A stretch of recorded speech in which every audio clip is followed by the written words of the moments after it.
ఎందుకు నా మీద కక్ష అంటే నేను ఒక్కటే చెప్పిన, పనిచేసిండేవారు రేవంత్ రెడ్డి, ఆయన కావాలని నేను అడిగిన తప్పే ఉన్నది. నిజంగా కష్టపడ్డా లేదా, పార్టీని బలోపేతం చేసినా లేదా, హెలికాప్టర్లో ఆయన తిరిగితే నేను కార్లో తిరిగిన అన్ని దగ్గరికి, అది కూడా వేణుగోపాల్ గారు చెప్తే.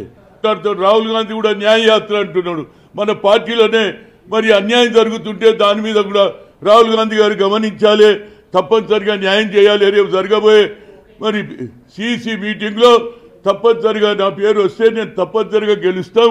ఎవరు నాకు వ్యతిరేకం చేసినా భగవంతుడు ఉన్నాడు. కింది స్థాయి నుంచి ఒక పెంకుటిని నుంచి వచ్చి ఈ స్థాయికి వచ్చినంటే అది కేవలం కాంగ్రెస్ దయ వల్ల, ఇందిరాగాంధీ, రాజీవ్ గాంధీ దయ వల్ల ఈడికి వచ్చిన. ఒక పక్క రాహుల్ గాంధీ ఏమో న్యాయ యాత్ర అంటాడు, ఇంకో పక్కనేమో బడుగు బలైన వర్గాలు క్యాస్ట్ వైజ్ సెన్సస్ అంటున్నారు. ఎన్ని రోజులండి బడుగు బలైన వర్గాలు పైకి రావాలంటే కేవలం ఇందిరాగాంధీ ఆ ఆలోచనతోటే ఈయన రాహుల్ గాంధీ గారు ఆలోచన చేస్తుంటే ఇక్కడనేమో పెరిగినటువంటి వాడు యావత్ భారతదేశంలో ఎవరినన్ను అడగండి, యూపీ ఓ, బీహార్ ఓ, హర్యానా ఓ, ఎక్కడ పోయినా హనుమంతరావు అంటే తెలియని వాడు లేడు. అలాంటి వ్యక్తికి నాడు మరి టికెట్ ఇస్తే తప్పనిసరిగా నేను నిజంగా కూడా చెప్పాలంటే బట్టి విక్రమార్క ఈ స్థాయికి రావడానికి నేను నా పుస్తకంలో రాశా. మల్లు అనంతరాములు చనిపోయిన తర్వాత వాళ్ళ అన్నకు టికెట్ ఇప్పించా, అదేవిధంగా ఈయన రాజకీయంలో తెచ్చా. అంచెలంచెలుగా ఇవాళ నువ్వు సిఎల్పి లీడర్కి దానిక నా సహాయం ఉన్నది. ఇవాళ నాకెందుకు వ్యతిరేకం చేస్తున్నావు అనేది నాకు అర్థమైతే లేదు. ఏదైనా హైకమాండ్కి నేను తప్పనిసరిగా టికెట్ ఇస్తే నేను గెలిచి వస్తా.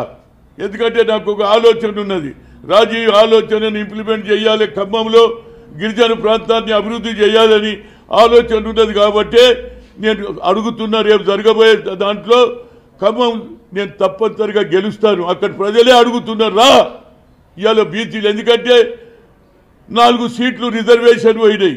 3 జనరల్ ఉంటే 3 కూడా మీరు అప్పర్ క్లాస్కి ఇచ్చారు.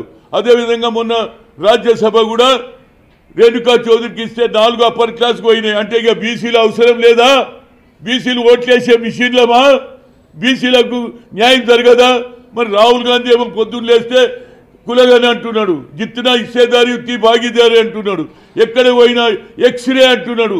వాళ్ళ స్థితిగతులు చూసి 50% దాటినా పర్వాలే, we come to the power, we conduct caste wise census, జిత్తున హిస్సేదారి ఉత్తి భాగీదారి అంటుంటే ఇవాళ బడుగు బలైన వర్గాలతో పేరు తెచ్చుకున్నటువంటి వ్యక్తి నేను ఎంతో మందికి సాయం చేసినానండి.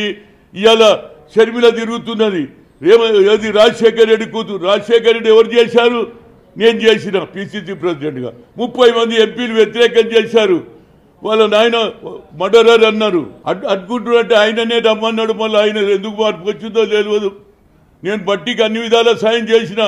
మల్లు అనంతరాములు లేని అటువంటి లోటంతా తీసిన. రాజకీయంలో తెచ్చింది నేను, ఎమ్మెల్సీపీ ఇచ్చింది లోకల్ బాడీలో నేను, సిఎల్పి కూడా చేసిన. ఆ రోజులలో రాజగోపాల్ రెడ్డి నన్ను రిక్వెస్ట్ చేసిండు, నన్ను సిఎల్పి చేయమన్నాడు. అట్లెట్లయితుంది సామాజిక న్యాయం? పిసిసి ప్రెసిడెంట్ ఉంటాడు, మళ్ళీ సిఎల్పి కూడా మీరైతే ఎట్లా అని కొట్లాడి వేణుగోపాల్ గారు ఏది గోల్కొండ హోటల్ కోతే చెప్పిన కేసీఆర్ అని ప్రామిస్ చేశాడు. ఎస్సీని ప్రధాన ముఖ్యమంత్రి అన్నాడు. At least we can make it is opposition leader is SC అన్న. అది కూడా మర్చిపోయి నాకు వ్యతిరేకం చేస్తుందంటే ఆయన పాపం ఆయన పడే నేను ఎక్కడ కూడా నేను మనసులో పెట్టుకోను.